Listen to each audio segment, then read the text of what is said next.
The Cavalcade of America.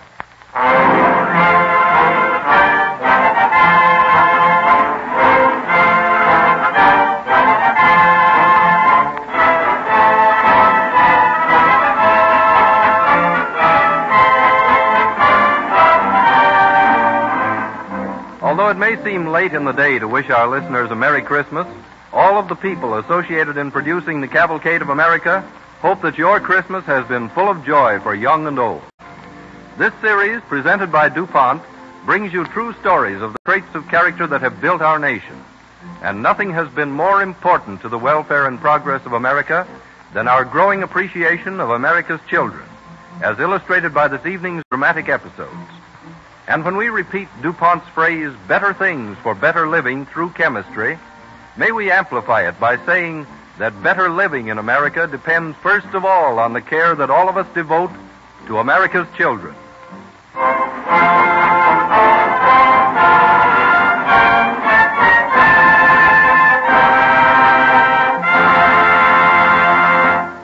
Especially appropriate at Christmas time is Humperdinck's opera Hansel and Gretel. Its charming music accompanies the adventures of the two children in the enchanted forest. Our Cavalcade Orchestra will play some of the melodies from Hansel and Gretel.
No more devoted champions of humanity can be found in the world than those Americans who have loved and toiled for children. But children have had slight recognition by the state until fairly recently. A Roman father might kill his child if he pleased. An early 19th century father might let his son work 16 hours a day in a mine. But in America, this situation was to change. It is 1874 in New York City. In a small, shabby tenement room beside a woman's bed kneels Mrs. Etta Wheeler, a voluntary missionary. Isn't there something I can do? No messages to send to relatives? I have no relatives. Or to friends. I've been shut in so long, they've forgotten me. But yes, there is one thing. If you could help that unhappy child next door. What unhappy child? Why do you think that there is? Now it's beginning. I think he throws her about the room first. Poor little thing. I listen to it night after night till I think I'll go mad. But are you sure a child is being hurt? Wait a bit. What that poor mite must go through before she's strong enough to escape. Oh, good heavens. And now he's slipping up. Listen. Oh, I can't stand it. Where's the door to their room? Across the hall. Oh, thank God you'll go to her. Let me in. Open this door, you brute. Let me in.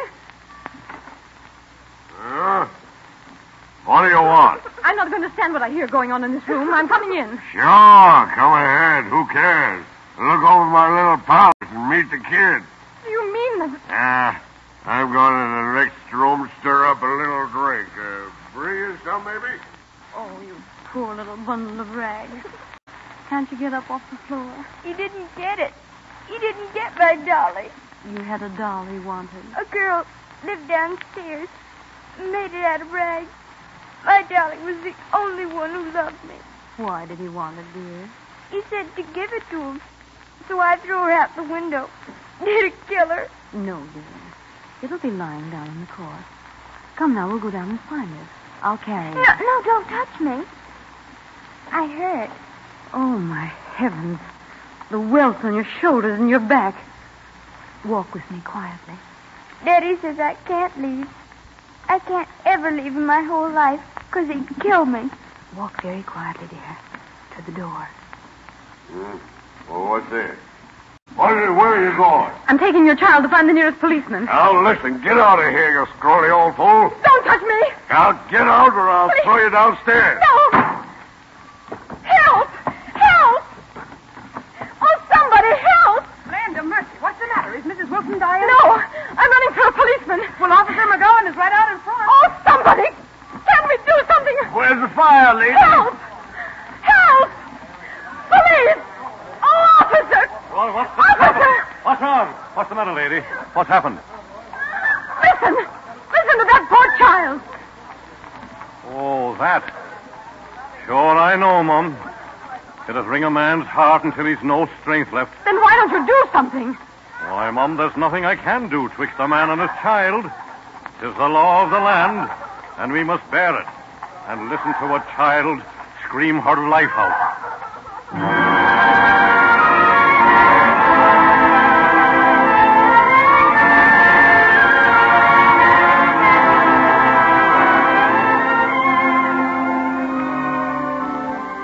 According to law, there was nothing Mrs. Wheeler could do.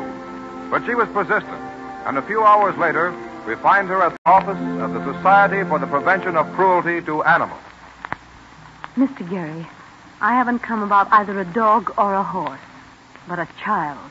A child? But, madam, we have nothing to do with children Doesn't here. anyone have help for children? Mr. Gary, I have seen a thing today so tragic that I tremble thinking of it. In an East Side tenement, a child is being beaten every day. I've been to the police. I've been to a magistrate. They can't save her. I know how you feel, but we can do nothing. The law in this country, and in any other country, won't interfere with families. Is there no pity in this world for a helpless child? Pity, but no law, I'm afraid.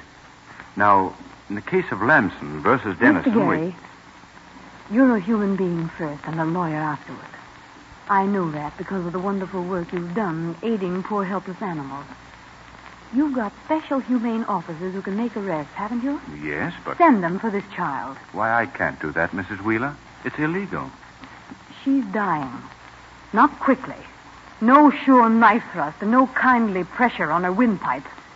It's a slow death. By torture. She's being whipped till she's bleeding. Stop, Mrs. Wheeler. Fritz, Peter. What is it, Mr. Gary? An emergency case. We'll all go together. A dog or cat? I'll get the cage. Neither. A child. A child, Mr. Gary? Yes. Don't ask me any questions. You'll be less responsible in court. It's a good cause. Mrs. Wheeler, for the first time in my life, I'm leaping into a thing and trying to think of a legal excuse for it afterwards.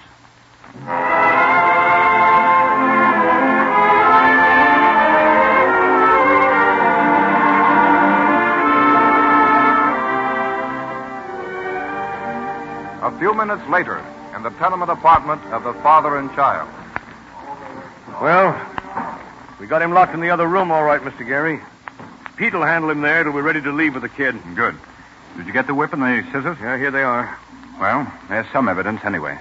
Heaven knows if it'll do us any good, if he wants to have us up for abduction. Yes, sir, there'll be plenty of trouble for this day's work. What'll I ever say to a judge? That's what we've all got to decide right now. Oh, Mrs. Wheeler, how is she? She's revived wonderfully with cold water. Come, dear. Why, she's a scrap the size of me thumb. What did I tell you? Where is he? Your daddy, you mean? He's not my daddy. Daddy's dead. Oh. Then this man married your mother. Mummy's dead, too. I'm adopted. Daddy says that's why I'm bad. Oh, darling, you're not bad. Surely that brute couldn't have adopted her. Who would let him? He came to the orphan asylum and adopted me. Can I go back to the orphan asylum? That's a plea we don't often hear. Now, what's your name, Charles? Mary Ellen. Mary Ellen. Even with those tear stains and all the dirt, you're as pretty and as dainty as a kitten. As a kitten? Why, there's our legal case.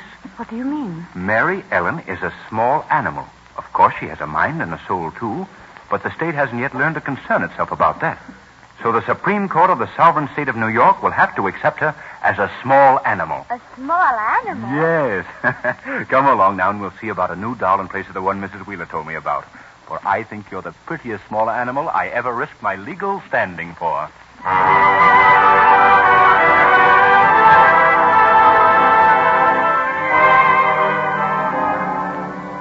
The case of Mary Ellen, decided before the Supreme Court of New York State, sent her foster parent to prison for a year and focused national attention on the need of mercy for helpless youth. From it grew the Society for the Prevention of Cruelty to Children, an enduring monument to the humanitarian feeling of America.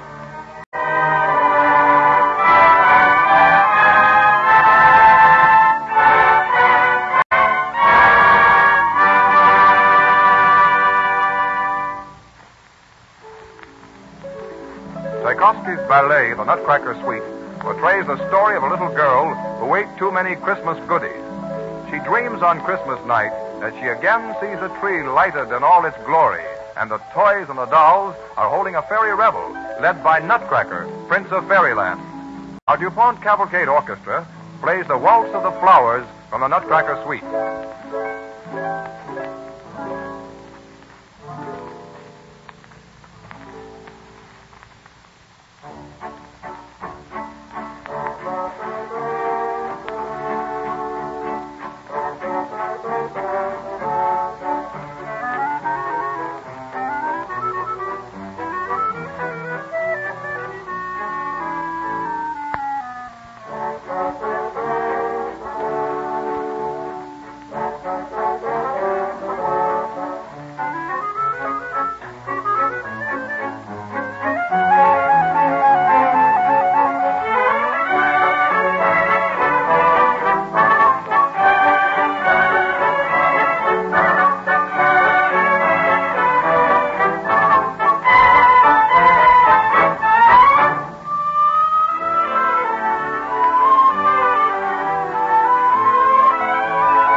The American cavalcade moves onward.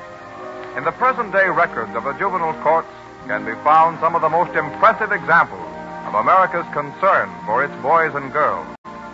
In this evening's second episode, the time is the present. The first scene is a dark city street at midnight. In front of the doorway of a small grocery store, 5 boys, aged from 9 to 14, huddled together furtively. Jesus, cop on the other side of the street. Keep still, fellas. The chief gave us our orders. Don't make a move till the cop is passed. Gosh, he's dumb. He's going right on. Yeah. Can't see a foot in front of his nose. Hold it. Here comes the chief. What are you guys? You all waiting for me right here at the door, huh? I said for one to keep guard and the others scatter. Get it, Chief. Did you pull it off? Darn right. Wait a minute. Before we go, let's leave our card. Where's the rock? Just a second. Here you are. Now scram!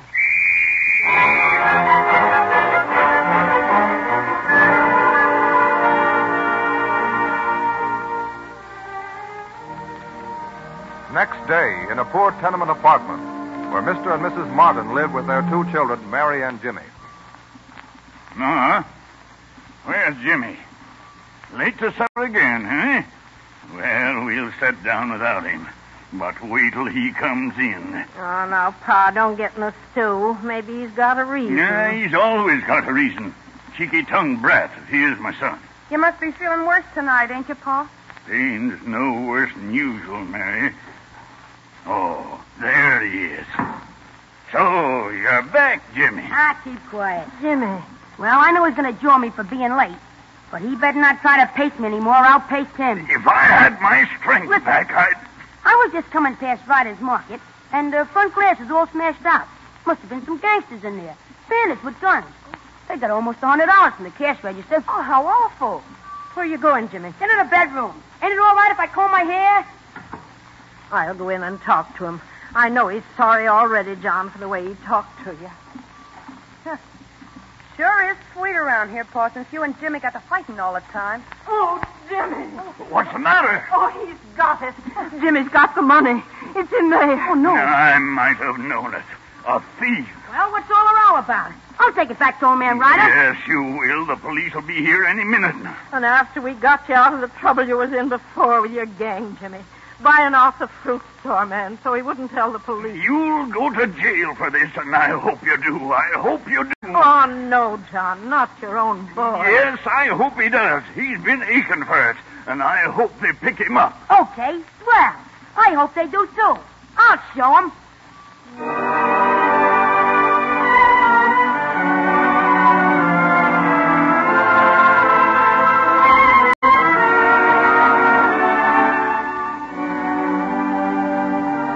Jimmy was traced and arrested, an apparently hopeless case. A few days later, in a juvenile courtroom... The history of James Martin, age 10. Is that what you want, Judge? Yes. Has he had his complete physical examination? It's here, with the laboratory test and results, and the recommendation. Here's the caseworker's report on his home. You've already seen that. Yes. How did his mental rating come out? Above normal. You would think so from this report card. Well, I may as well start the case. Show the mother in. Yes, Judge. Mrs. Martin, please. Oh, Your Honor. Your Honor, if my husband loses his temper in the courtroom and asks for the boy to be sent to reform school, don't listen to him. Oh, please, please. Mrs. Martin, don't worry. I've only called you in to ask you not to mind if Jimmy is held a few days in the detention home. That's not reform school. It's connected only with this court. We might keep him a few days while we study how to break up the gang. Oh, that gang. Beyond that, I suppose you might check with me the accuracy of this report on Jimmy's home life. I'll read it. His father, a chronic invalid from rheumatism, teases and bullies him.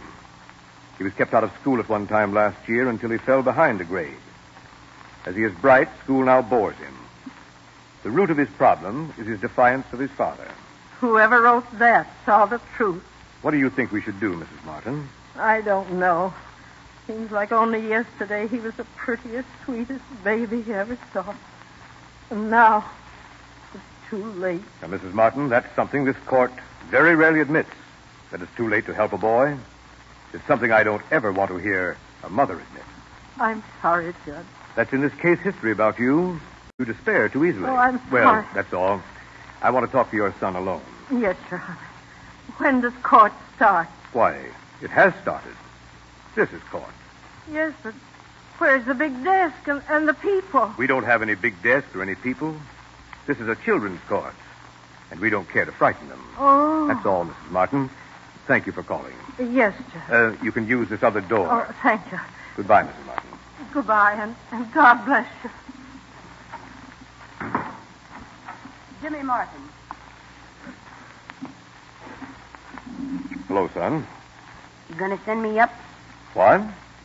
Am I going to the pen? Heavens, no. Sit down there. Make yourself comfortable. There's no use asking me about the stick-ups I've been in, because I won't tell. I see. Well, then we'll just skip all that and start with the present. Jimmy, you've got quite a gang, haven't you? Yeah, they're tough guys. How many are there? 5? 7. 3 of them are older than me, too. They call me Chief. And Chief Martin? Nah, just Chief. Last year, Jimmy, when an officer of the Crime Prevention Bureau was in your neighborhood, he tried to get your gang to join the boys' club down there, and you wouldn't let them. Now, why was that? We knew what that flatfoot was after. Trying to break us up. I hear he wanted to teach you how to play baseball. That sissy game? Now, wait a minute. Takes a lot of muscle to play baseball. Let's feel your muscle. Hold out your arm. Soft. I ain't soft. The boys' club you wouldn't join has turned out a first-class baseball team in 1 year. We could beat them without looking at them. I'd like to see you try that sometime. What are you trying to get me into, Judge? You said you could beat them. Suppose you try it.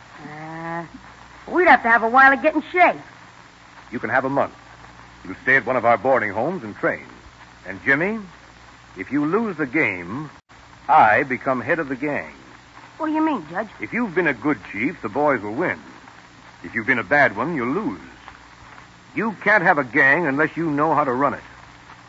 That's all. You may go. Yeah, but don't you want to hear about how I opened the cash register, then I picked up a rock as big as your fist and heaved it through the window? No, I'm not interested in that. Only in how you're going to come out in this baseball game. When you've played that, son, we'll have another talk.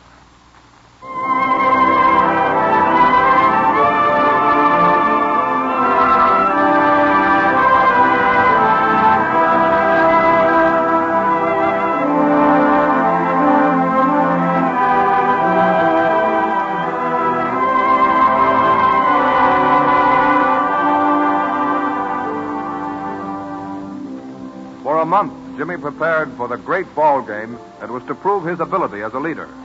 A month later, in the juvenile court, the judge talks to Mr. Martin. He's a spirited boy, Mr. Martin, with a strong love of adventure in him.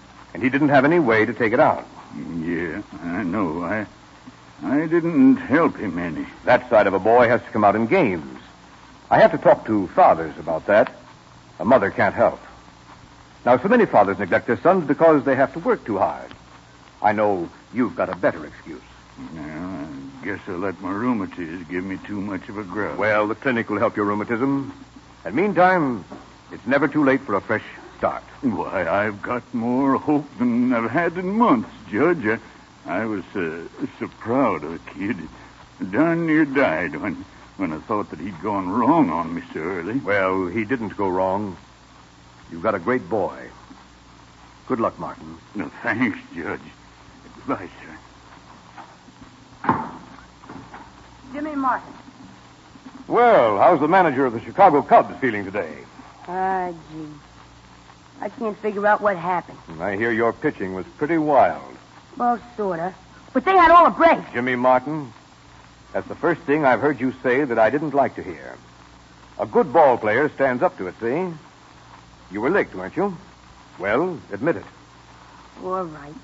But gosh, Judge, when that little runt that played second base for him hit that two-bagger in the 7th, that was luck. And I'm afraid you and your boys wouldn't be much help to Mickey Cochran. Out of training. I feel awful about it, Judge. I don't blame you. Well, what are you going to do? What are you going to do? You and your gang, I mean my gang now, are going to train every day at the boys' club.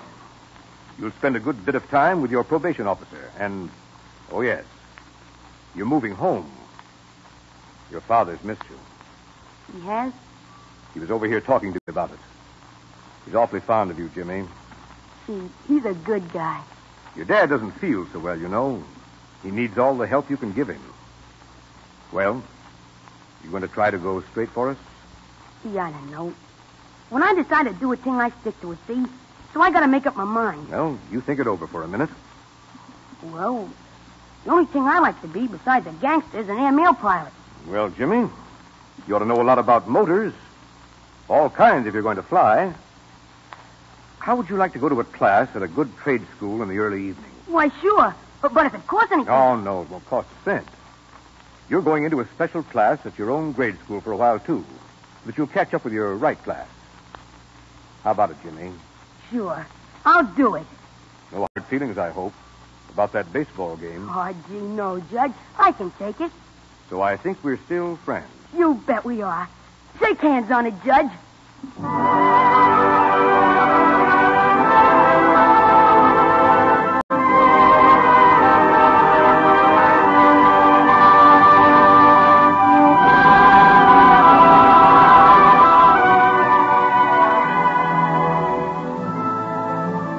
The humanitarian urge, the desire to protect those weaker than themselves. That is a civilizing and ennobling influence in the hearts of Americans today. Nowhere has it shown itself more clearly than in the great legal and social protection given to children, those young citizens of our nation, to whom we must pass the leadership of the Cavalcade of America. America has learned, is still learning, how to care for and appreciate America's children. And on Christmas Day, which belongs to children more than any other day of the year, we should devoutly hope that the grown-ups of America and of the world will never forget their responsibility to the coming generation. If the world is to be worth living in tomorrow, today's children must be happy and healthy, must be allowed to grow mentally and spiritually. The youngster who is out playing today should in a few years be devoting that energy to engineering, medicine, architecture, chemistry, or some other useful pursuit. Naturally, we of DuPont like to think of him as a chemist. Each year from leading universities, fine young fellows come into our research laboratories or join some other part of our organization. It is a great pride to us to see them develop into men whose contribution of many products useful in the daily life of everyone is summed up in DuPont's phrase, better things for better living through chemistry.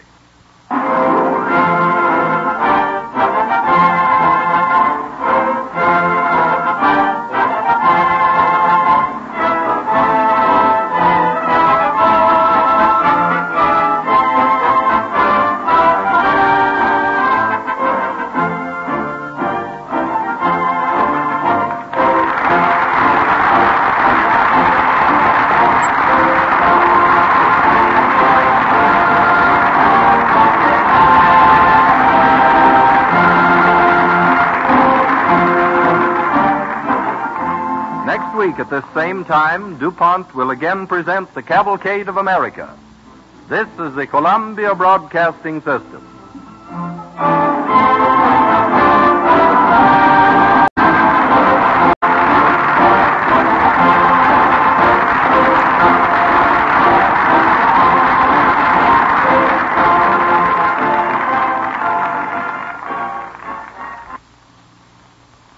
WABC, New York.